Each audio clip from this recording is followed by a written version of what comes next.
Okay. Well, hello. I want to welcome everyone to our third EGI webinar of the spring season. I'm Jennifer. I'm the marketing specialist here at EGI. Today, we will be hearing from EGI professor and research scientist, Dr. Razul Sorkabi. He will be presenting on geoscience education and workforce development, progress, problems, and prospects. There will be time at the end of the presentation for questions, so you can either unmute yourself if you have a question, or you can put it in the chat box below. We'll try to get to it. And with that, I will hand it over to Dr. Swakabi. Hey, well, thank you. Thank you, Jennifer, for your introduction, also for hosting our webinar series. Well, thank you all. Thank you very much for joining this EGI webinar.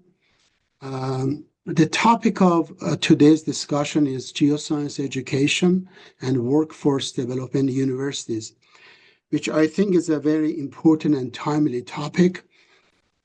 And as Jennifer mentioned, we will have some time for your comments and Q&A towards the end of my presentation.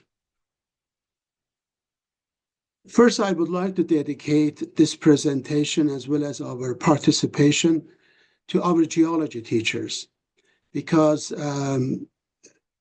we are here. I presume that most of the participants are geoscientists, and we are all here because of our geology teachers.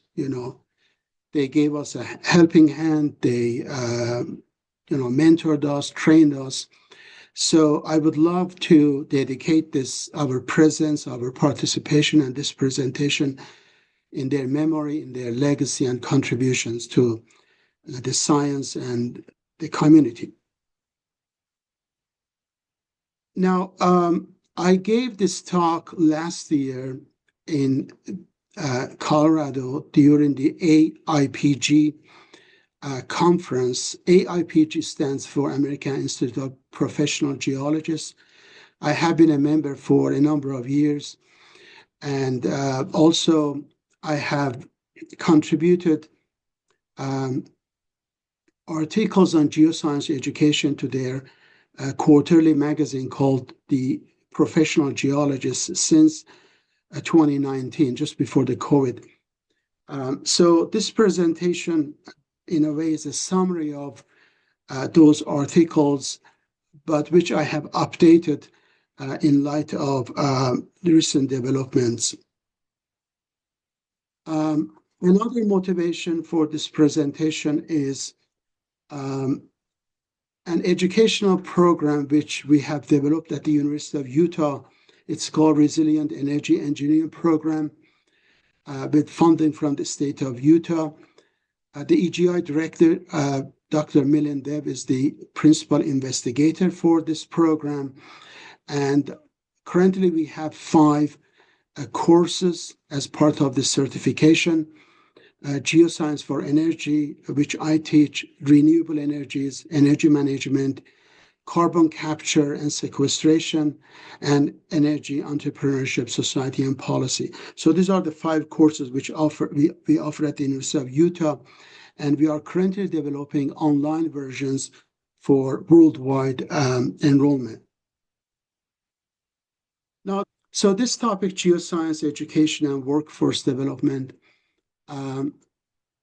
it's an important topic, but depending on our target, we need to create a context. There are, as far as I understand, 4 different dimensions in terms of the targets, the audience. The first one is universities and teachers, which means that we have to translate this topic to specific deliverables as universities need. Now, in the case of universities and teachers, of course, curriculum and research funds. Students, they are more interested in jobs and also inspiration to do geology, to choose geology as their career pathway. Policymakers, They are more interested in policy making decisions, economic development, national security, and the general public, well, the public knowledge, informed citizenry, and also societal benefits of geoscience education. So depending on the target, we need to translate this issue, this topic, to specific deliverables. So it's not a simple single topic.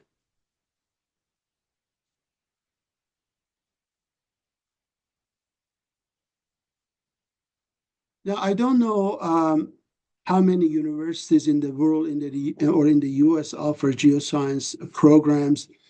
The data vary, but according to Directory of Geoscience Departments, which is published by AGI, American Geoscience Institute, every 2 or 3 years they publish the directory. There are about 1,900 universities worldwide that have geoscience programs. And in the US, the number is about 969. But there's a disparity between this data and when we compare that to the overall number of universities and colleges in the US itself.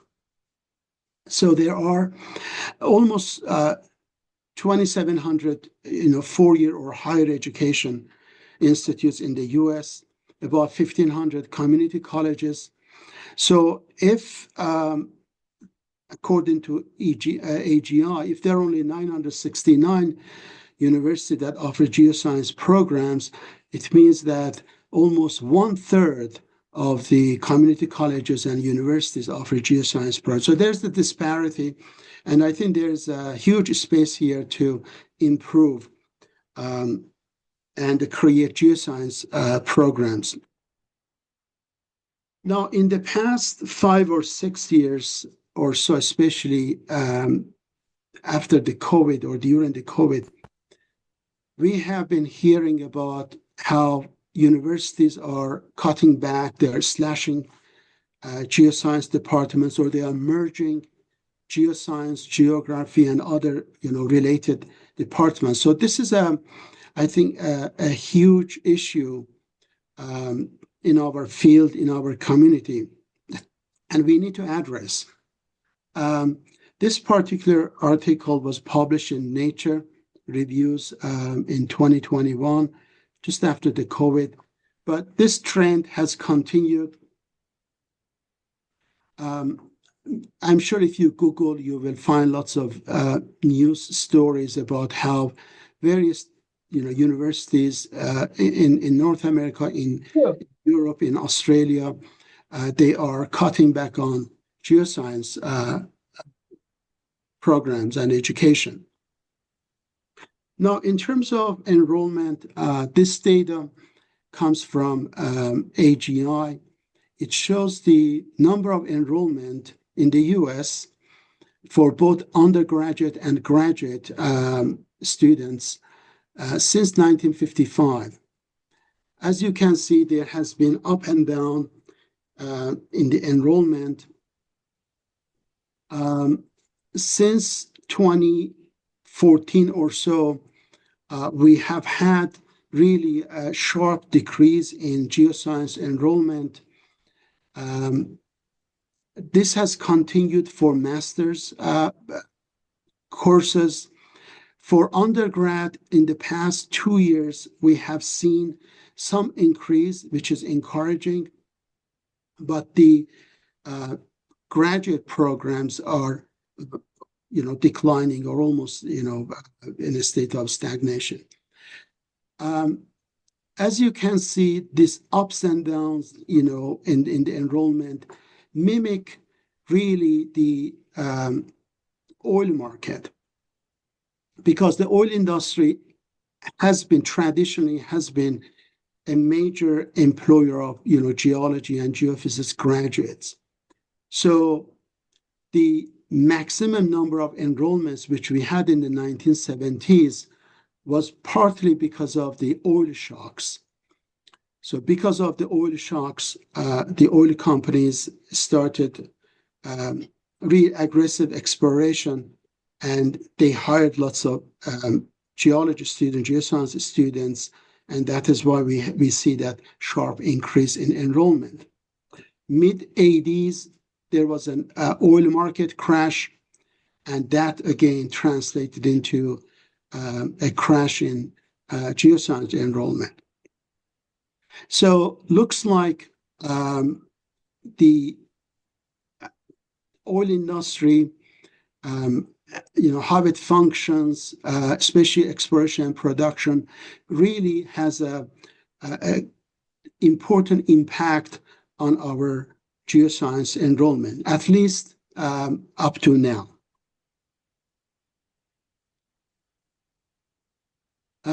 This graph also comes from AGI, and it shows the number of degrees awarded, both undergrad and graduate geology degrees. Again, in the past 2 years, we have seen some increase in undergrad graduation, but for postgraduate PhD and doctors, there has been some decline, and it is still continuing. So this is a huge challenge. Now, what are the root causes? I can cite 4 or 5 reasons. The first one, which I mentioned, is the decline in the oil and gas industry. I think the second reason is the image problem. The public views geology as a dirty, dangerous field, and especially this is not a very good image with the younger generation. So we need to do something in this space in terms of improving our image. And also, there is a huge competition, with other fields and disciplines, especially computer science, IT, bioscience, chem engineering, etc. So we are competing with lots of fields and disciplines, and some of them are really trendy. Also, there is a generational factor. The Zoomers, the Z generation, in the past 10 years or so, they have not been very keen to do a 4-year college degree. So that has also been a factor. So we need to do something about that. And also this year, because of funding cuts and freezes, so this has also had some impact on geoscience education and research. Now, in terms of the employment decline in the oil and gas industry, again, this data come from AGI. As you can see, this is the employment sectors of bachelor's graduates, geoscience graduates. Bachelor's graduates. As you can see, in 2013, almost 55% of BS graduates were employed by the oil and gas sector. Now, this has reduced to almost 6 to 7%. So this is a huge reason for decline in enrollment because of decline in employment. For master's graduates, this is even more severe. Again, back in 2013, about 15 years ago, almost 70% of master's graduates, geoscience graduates, were employed by the oil and gas industry. Again, it has, reduced to 5 to 6%. Now, PhD students, there are not many companies, which have, employed PhD students in the past, 4 or 5 years. So this is a major factor why we don't see many students to enroll in geoscience program because of the risk that they face in finding jobs. Also, the generational gap. I don't like to put generations in boxes and then label them. like, baby boomers, etc. I think there's more diversity and there are lots of factors, in our lives.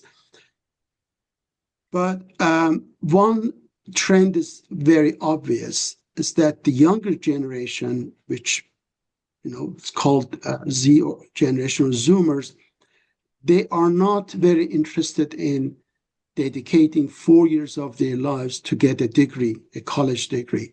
As you can see, in 2015, the undergraduate enrollment in the US was about 17 million, and then it reduced to about 40 million in 2021. So this sharp decrease in enrollment is very significant. And as I said, this is also a space that we need to work hard to connect to this generation and show why geoscience is important. Of course, the low enrollment, low employment has a huge impact, adverse impact on what has been called the talent crisis. Because we do not have many graduates in geoscience, I think various industries, various sectors in the coming years will face this workforce shortage, experts in geoscience. So this is also, again, another reason, another motivation for all of us geoscientists to pay special attention to education, geoscience education, and workforce development. Now, in terms of solutions, I'm going to share with you some of the studies which offer interesting perspectives and solutions to these challenges. The first one is we need to change our narratives in geoscience research and education. This particular report was published by National Academy of Sciences for NSF. It basically set some guidelines for NSF research in geoscience. And the report cites 12 most important topics in geoscience that we need to direct our research towards these topics. I'm not going to read all of them, but these are some important big questions in geoscience. Again, I suppose almost, most of the participants, today, we are old enough to have seen the plate tectonic revolution, 60s, 70s. And since then, honestly, we haven't had a comparable revolution in geoscience. So, which comes back to big questions. What are the major important relevant questions in geology which contributes to science itself? It's not simply, a small scale research in geology, but something that contributes to our understanding of the natural world. So narrative is very important. I did this survey several years ago, and it was published in episodes, Geoscience, What Remains to be Discovered. This is based on more than 100 responses from geoscientists, and then I categorized them in terms of 20 important questions. Global warming, climate change actually topped the list, but also petroleum industry and geoscience, how geoscience can relate to energy issues, earthquake prediction, plate tectonics. One of the interesting things in geology is, when did plate tectonics start? Because it has huge implications for life on Earth and even finding life on other planets. So These are some of the big questions in geoscience, and we need to convey these big questions to the younger generations that yes, geoscience can contribute in a very significant way to our science and technology. If you look at the geological time scale, and I prepared this a very simple geological time scale with some important events in the history of the Earth, which are critical to our understanding of the Earth. So we can focus on some of these important events and then relate our science to the present day, how those events are still relevant to our present life on Earth.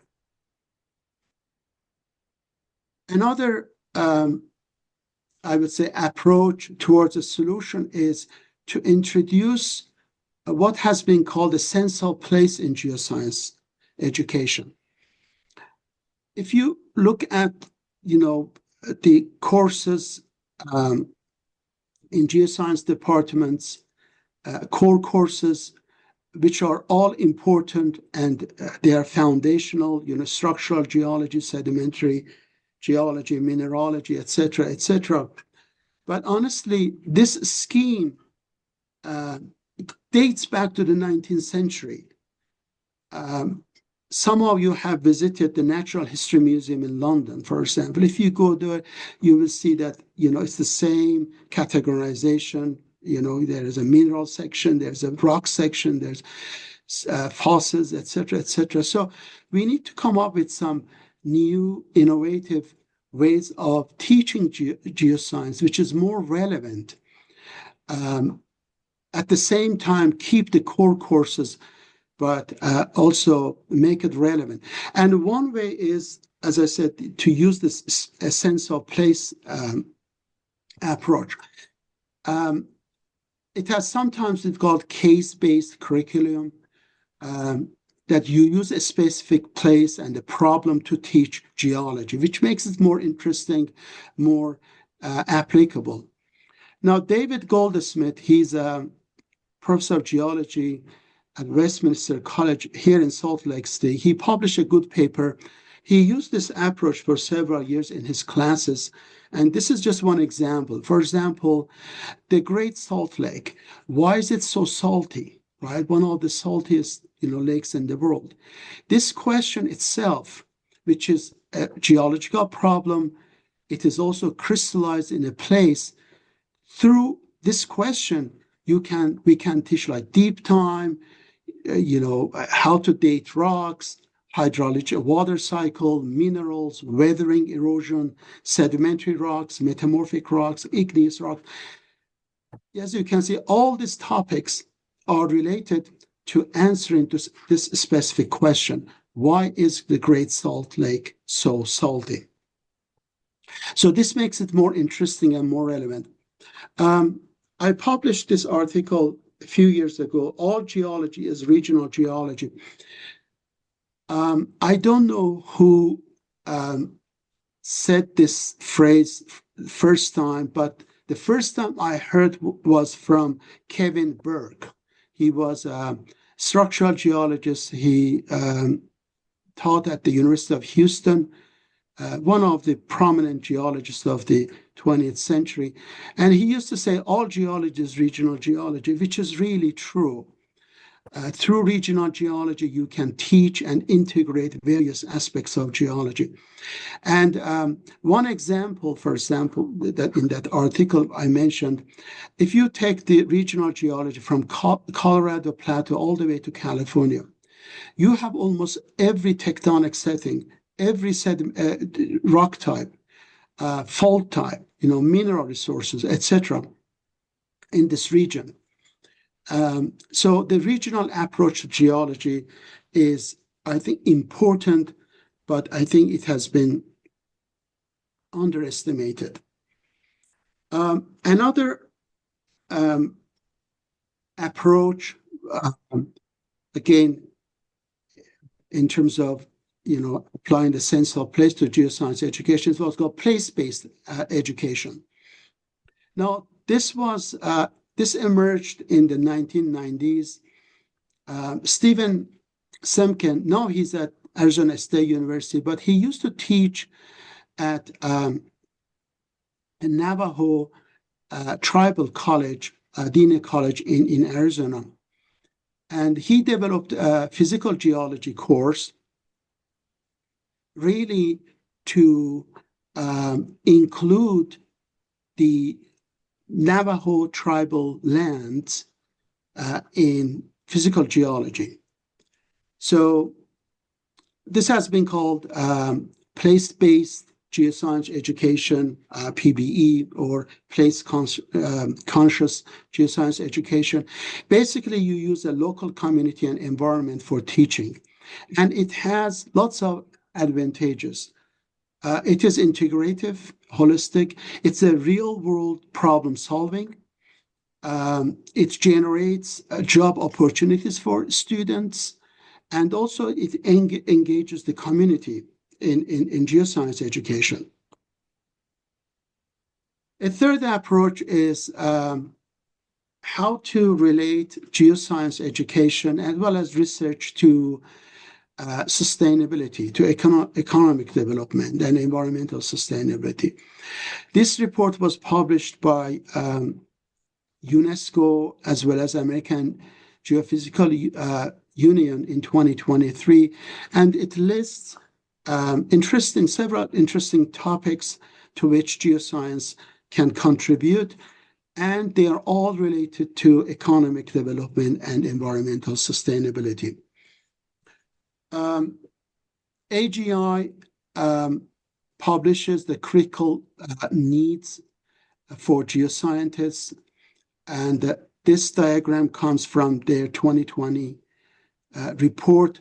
Again, there are lots of disciplines, lots of fields, water, natural hazards, soil, minerals, etc., waste disposal, to which geoscientists can contribute. Again, this should be part of our education. Now, in terms of how to show the importance of geoscience to the public, to our students, I will just give you one example: geological map. AGI published this report early this year, and it's based on a survey. And the survey question was how people use geological maps. As you know, geological map is a very fundamental part of our work. And when I read this report, there were interesting things that I learned a lot.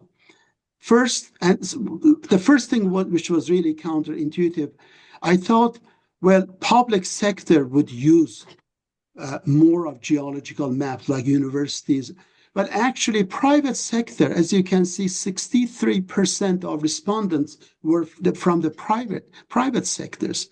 So it's not only public sector, but companies, private corporations, they use geological maps in various fields, resource exploration, environmental consulting, engineering projects, hazard assessment, mitigation. So a simple geological work, which we do all the time, a map, as you can see, it has huge applications in our society. And I think we need to convey this sort of, our significant work and how it helps the society, to the public, to policymakers, as well as to students. Co-production. Now, sedimentary basins, our use of sedimentary basins in the past has been really fragmented. Mining, coal, oil and gas, geothermal, etc., etc. Wood Mackenzie in 2022 came up with this interesting concept they called energy superbasins. And I kind of developed this in an article which was published last year. We need to look at our sedimentary basins really from a holistic perspective.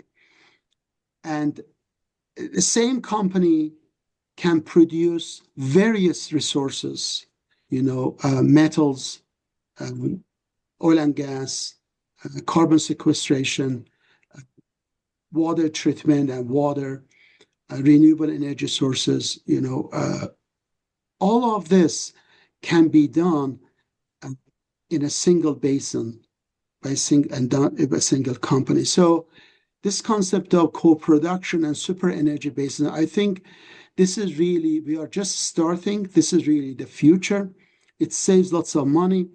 And also it gives new areas of activity to geoscience and geoscientists. Again, I illustrated, some of this co-production skill sets in geoscience in a sedimentary basin. This was published in 2024. The article is available. It's published in Geology Today. So this, as I said, brings the subsurface geoscience skill sets really to the forefront of geoscience education and also applicable to various fields. Co-working.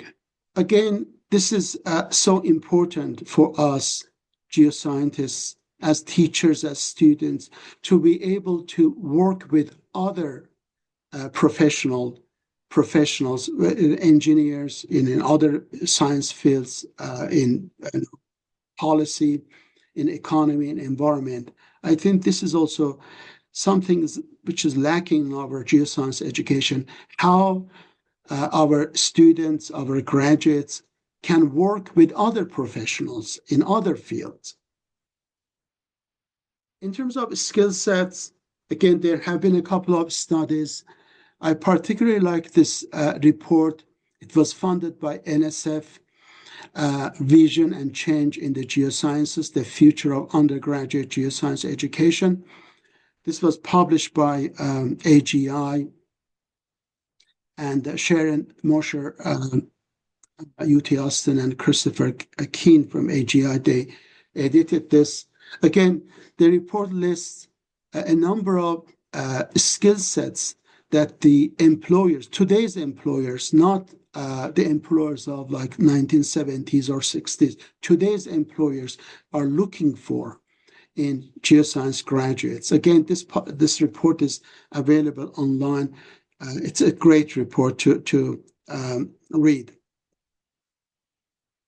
Another report which was published early this year, the Future of Jobs report by World Economic Forum. Again, they listed and evaluated various skill sets. And for 2030, the following skill sets are going to be very critical for employers: AI and big data, technological literacy, curiosity and lifelong learning, creative thinking, innovative thinking, resilience, flexibility in our jobs, leadership, management, societal influence, analytical and systems thinking, and also self-motivation. So these are some of the, I would say, soft power skill sets that we need, that our students need really to survive and thrive in the coming decade. Now, another important issue as well as solution is that we cannot decouple geoscience education in universities from high schools, from primary schools, as well as from the public. So really, we need to look at geoscience education at 4 different tiers or levels. This report on earth science education in high schools in the US was published by AGI several years ago. Now, one interesting thing was that only 22 out of 50 states in our country, 22 states accepted Earth and Space Science course for graduation. In other words, 28 states do not accept Earth Science major course, as for graduation from high school. Now, this is sad. Um, that's why I mentioned we cannot decouple geoscience education in universities from what is happening in high schools and in middle schools and primary schools.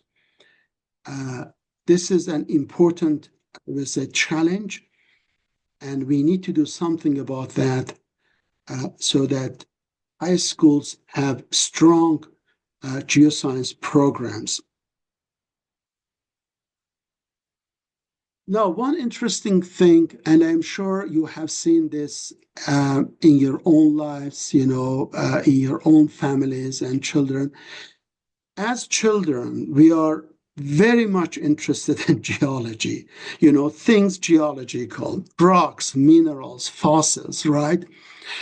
And there has been several studies, surveys, which has documented this, that kids love geology. The questions they ask, they love to visit natural history museums, etc., etc.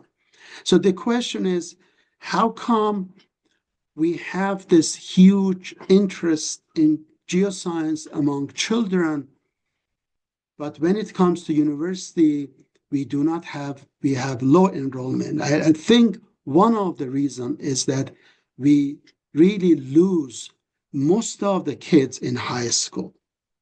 So something happens in high school that most of the kids, they lose interest in science as a whole and in geoscience especially. So again, I think this gives us a great insight, but also encouragement for us to really work on this. Earth Science News is very popular. There is a magazine called Discover. I'm sure you have seen this. It's a monthly or bi-monthly magazine. And every year, their January, February issue, they synthesize the most interesting news, science news of the previous year. So early this year, what I did, I categorized and created a statistical data of earth science news covered in this particular magazine, in Discover magazine, since 2012. So for 13 years or so. Now, I was very pleasantly surprised to find that out of those 13 years, in 9 years, Earth Science News was number one. It ranked first among all sciences. For 2 years, Earth Science tied with medical bioscience, and for 2 years, it was second to medical and bioscience.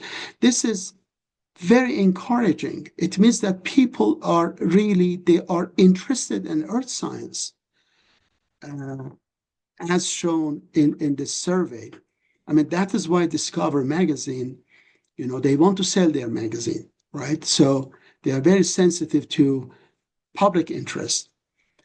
This is very encouraging that among all sciences and fields, in the last 13 years, out of those 13 years, 9 years, the earth science news in terms of coverage, ranked top. So this is an encouraging, I would say. And this is also gives us some opportunity to tap into in terms of strengthening geoscience education. Image problem, I mentioned we have an image issue because young people, when they think of geology, they think of coal, oil and earthquake, as I said, dirty and dangerous jobs. In fact, I have seen some of, geoscientists, they have created this AI generated pictures of, a geologist in the field. If you, go back and Google and you will see what I mean by the image issue. But really, geoscientists and geoscience graduates, they have lots of opportunities, in our society to contribute. So it's not simply, dirty and dangerous job as the public image is of geoscience. Some statistics on geoscientists. I took this data from Bureau of Labor Statistics, U.S. Department of Labor. So there are about 26,000. Now, this data goes back like 2 years ago, so I don't know what the recent data is, but I would think that it's almost similar. About 26,000 geoscientists, and only 5,000 of them, work for, government agencies. Most of them are actually work for companies. Then we have about 7,000 hydrologists, about 10,000 atmospheric scientists, and about 8,000 environmental scientists. So there is lots of opportunity for younger generation really to thrive in geoscience as a career. But we need to convey this, our passion, our enthusiasm, and also these opportunities to younger generation. Again, the growth rate is, projected to 2032 is about 5 to 6% job growth rate in geoscience, which means that we need to train this workforce. Some of us, will be retiring, so we need to really pass this torch on, younger generation to continue our work in geoscience, which is very, very important for society. This is my last slide, some takeaway thoughts. First, the decline in geoscience education has adverse impacts on universities, on industries, and on our society, economy, security, environment as a whole. Some of the causes of this decline, as I mentioned, some of them are related to the oil and gas industry. But I hope that with the co-production strategy, we can revive this employment in this space in the energy sector. Image issue is important. Competition with other fields. Again, the generational factor. So we need to convey and also connect to younger generation. And also this year, the funding cuts has also had some adverse impact. Now, solutions and suggestions. I listed about 8 just to summarize them. In terms of academic research, we really need new narratives in geoscience. We also need to emphasize the critical needs and sustainable development in our education, in our training. We need to bring the sense of place to geoscience, co-production, and how we can design subsurface geoscience courses which would integrate the subsurface disciplines in terms of co-production and energy superbasins. Co-working and bridges to other fields, how our graduates can work with engineers, with economists. Trendy skill sets, AI, and there are others, self-motivation. There are new skill sets that, the employers need. Improved education in high schools, which is very critical. And also public earth literacy. But we need to reach out to the public because, after all, it's really the taxpayers which support our research in universities. Thank you very much for your patience, for your attention. I think I will stop it here. And if you have any comment or question, um, I think we are ready for that Q&A and your comments. Thank you. Feel free to unmute yourself if you have a question and show your camera if you'd like.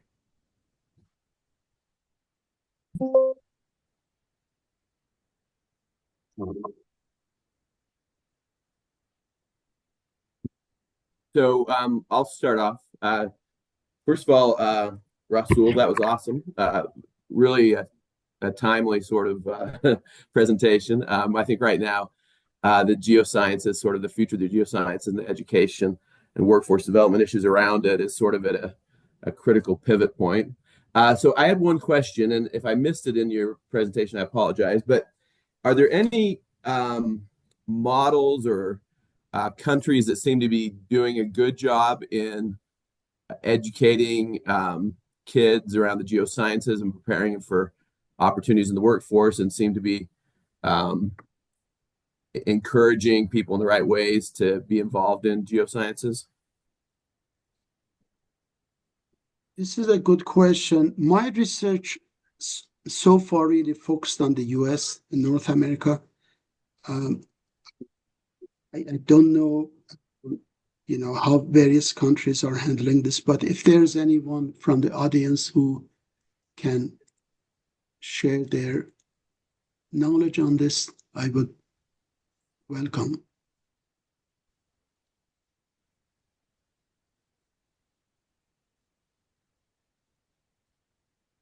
I'm sorry that I don't have really an up-to-date knowledge about geoscience education in other countries, but I would think that in Europe, as well in Western Europe, as well as in the North America, the picture is almost the same. But I don't know about Yeah, the no, countries. my experience working for the state of Utah when we looked for different models for how different countries were educating kids around a variety of sciences, including geosciences. Since I worked in the energy sector, we were obviously interested in whether people were preparing people for opportunities in the geosciences. But I didn't see any great models, so I was just curious if you had ever seen any good models because it is a crucial thing, and I also think it's a pretty solvable problem.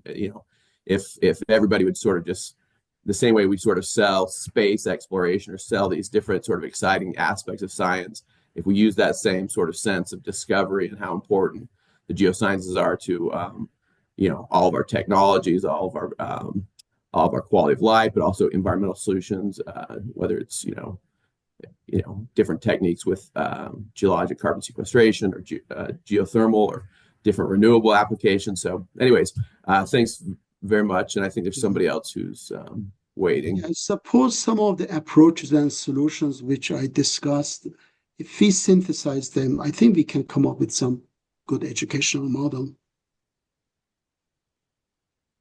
Looks like we have a hand raised, Razul, from Yes. Jared. Would you please moderate?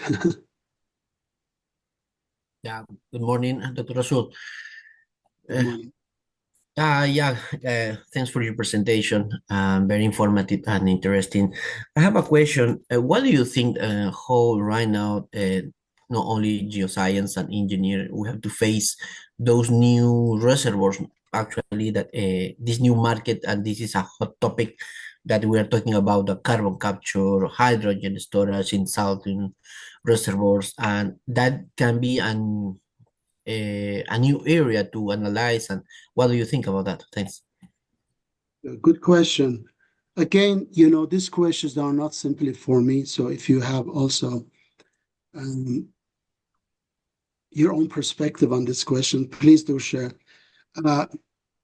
Judges, you are absolutely right. The subsurface reservoir characterization, even though it may differ from field to field, like oil and gas, even between oil and gas, there will be some differences. Then geothermal, carbon sequestration, etc. So there are some fundamental principles which are the same. I think we need to highlight them in our education. but also the specific application that comes next, how we can use these fundamental principles and the techniques to apply, let's say, in geothermal fields or carbon sequestration or oil and gas shale, offshore, etc. I think that is why the concept of co-production from sedimentary basins, it integrates all these topics and techniques.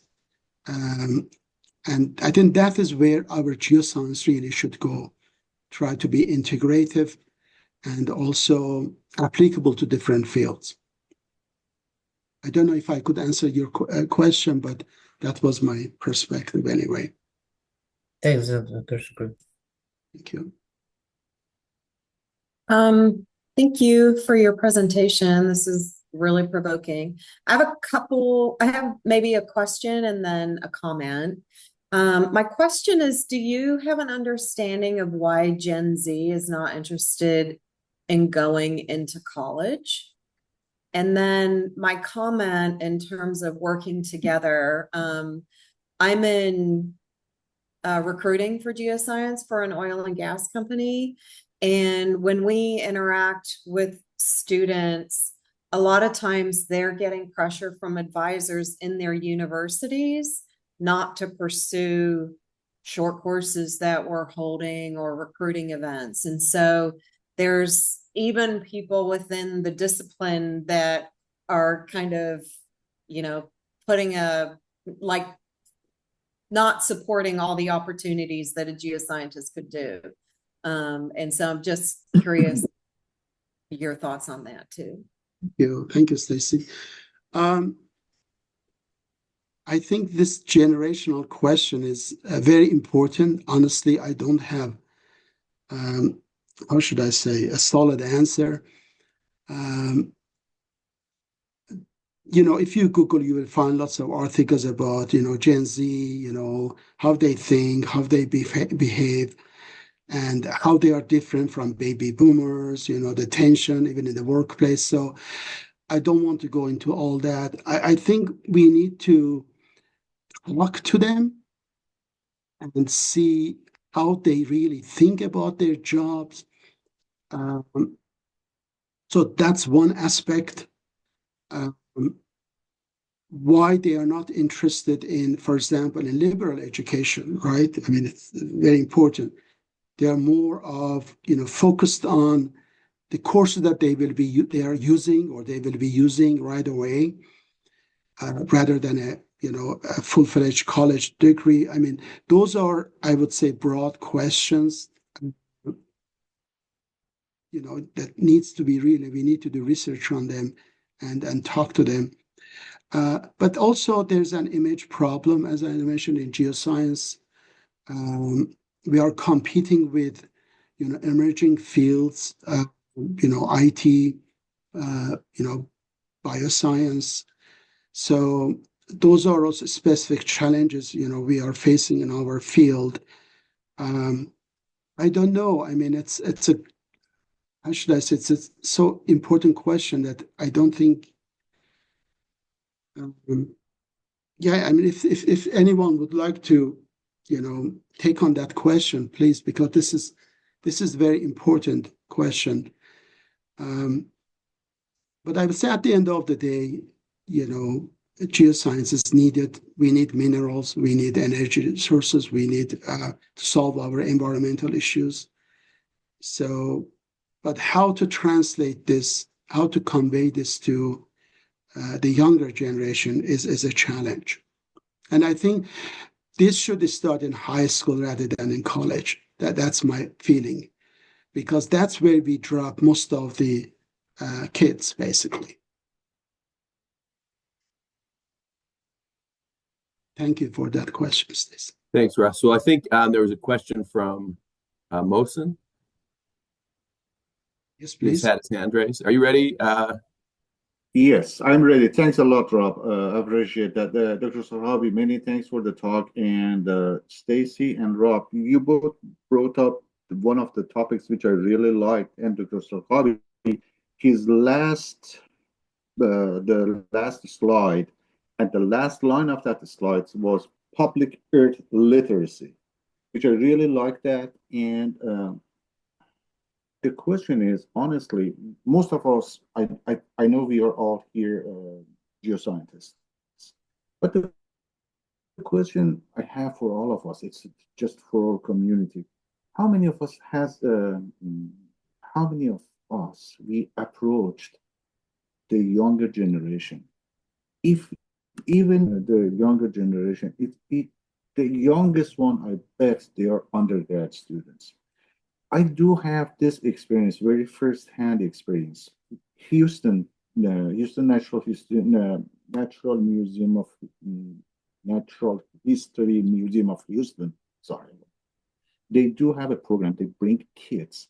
They have a science day each year, and they bring kids in, and very young kids, and they showcase different sciences.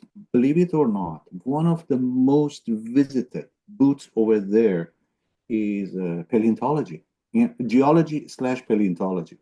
And basically, to me, that's the seed that we need to be focused on, to plant that seed in the mind of the kids, that how beautiful is the geology, how beautiful is the time, how beautiful is this science. And then again, first hand experience when I was at UT Dallas, we had students from other departments, chemistry, biology, coming, taking some filler courses to graduate. They changed their major, and in fact, two of them now, they are geologists, and I'm in touch with them. I'm in contact with them. So I I believe we need to open up to the public more. Me, myself, and a lot of my friends, basically, we are focused on the research, to save our jobs, to have the job, to publish, to work. But at the same time, I think we need to give out a little bit to the society and kids, especially in, I'm not talking about the high school, but when they come to the museums, we have to showcase. We have to showcase these kids. They are the next generation of the geologists. That's what I wanted to add. Thank you for that comment. I think Let me also add one important thing. Again, I have been researching this field for almost 10 years or so. I think geoscience education and workforce development needs special attention in universities. Oftentimes, when we, as a university, let's say we have courses like structural geology, sedimentology, etc., and then we have faculty to teach them. We think that it's all done. Our responsibility is over. But no, I think geoscience education and workforce development should be a field itself. You see what I mean? It needs its own R&D. It needs its own faculty. It needs its own staff. If we want to relate to children, high schools or policymakers, it is, its own independent field. It's not just because we have content, it doesn't mean we have context. This is what I'm trying to say. Most of the geoscience departments, they have content, courses, labs, but we also need a context. And that context, we can create that, we can relate to the community, to the policymakers, to children, to the public, if we think of geoscience education and workforce development as a field, as an independent field within the geoscience department. That's my, how should I say, a 2 cents contribution to this whole, this course.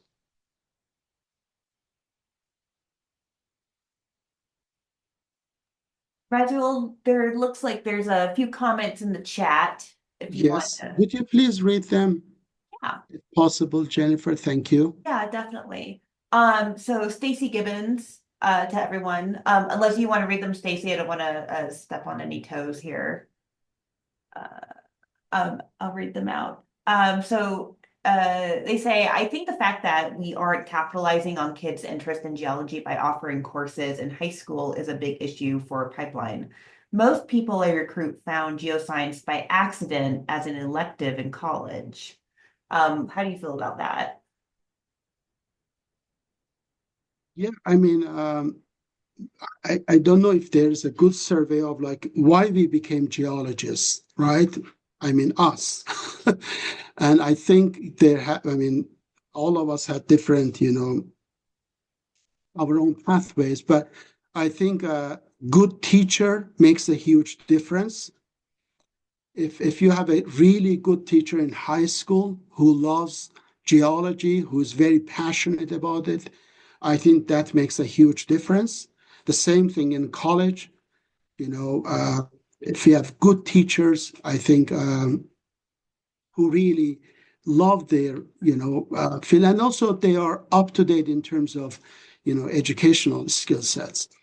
Uh, I think that is why I dedicated this presentation to our geology teachers, because of them we are here, in this webinar.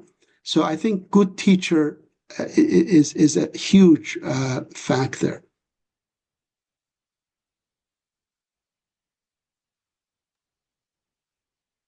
If we don't have any comment.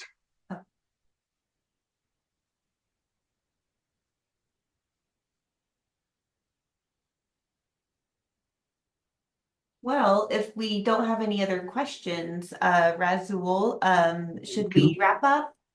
Okay, thank you. Well, thank you very much, all of you. Have a great day. I think this is an important topic. I hope we covered at least some of the perspectives towards solutions, to these challenges and issues we have in geoscience education and employment. And you have my email address. Please write me if you would like to share your own experience and the perspectives. Thank you very much. Thank you all. And I will put Razul's email in the chat just to be on the safe side. If you don't have it already, please copy it. Also, we will have a fall webinar series. We're still working on the lineup. So continue to check our website. I will be sending out email marketing for those when we have them determined. So thank you again for joining this EGI webinar series. Thanks, Rasul. Thank you. Thank you.